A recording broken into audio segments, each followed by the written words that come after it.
Bonjour et bienvenue à notre méditation. Aujourd'hui, c'est le 22 mai.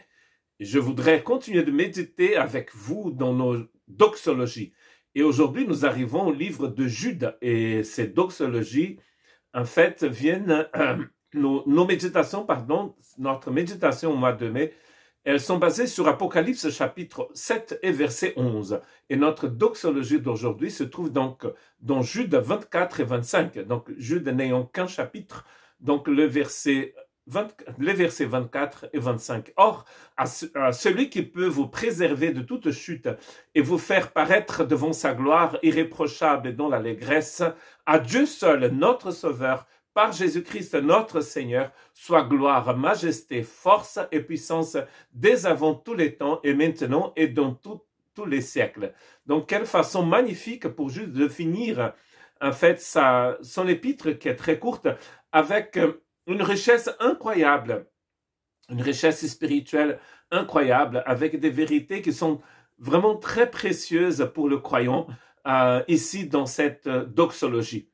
Et je reviens donc à quelques versets avant, donc 3 versets avant cette doxologie, quand il va donc exhorter les chrétiens, c'est une exhortation aux chrétiens à s'édifier mutuellement. Donc il dit ceci: pour vous, bien-aimés, vous édifions vous-même sur votre très sainte foi et prions par le Saint-Esprit. Maintenez-vous dans l'amour de Dieu en attendant la miséricorde de notre Seigneur Jésus-Christ pour la vie éternelle. Reprenez les uns les autres ceux qui contestent, sauvez-en d'autres en les arrachant du feu, et pour d'autres encore, ayez une pitié mêlée de crainte, haïssant jusqu'à la tunique souillée par la chair. En fait, on voit ici qu'il a une importance immense à rester vigilant et à même secourir ceux qui sont en fait qui tombent en défaillance, qui peut-être s'éloignent du chemin du Seigneur. Il y a une urgence, je dirais même ici, une grande urgence à revenir au Christ, à revenir au fondement de la foi. Il a cette importance de s'édifier, de construire quelque chose de solide ici. Il appelle notre foi une foi sainte, cette sainte foi, et nous prions même par le Saint-Esprit. Vraiment, il a une grande urgence. Comme si c'était les derniers temps.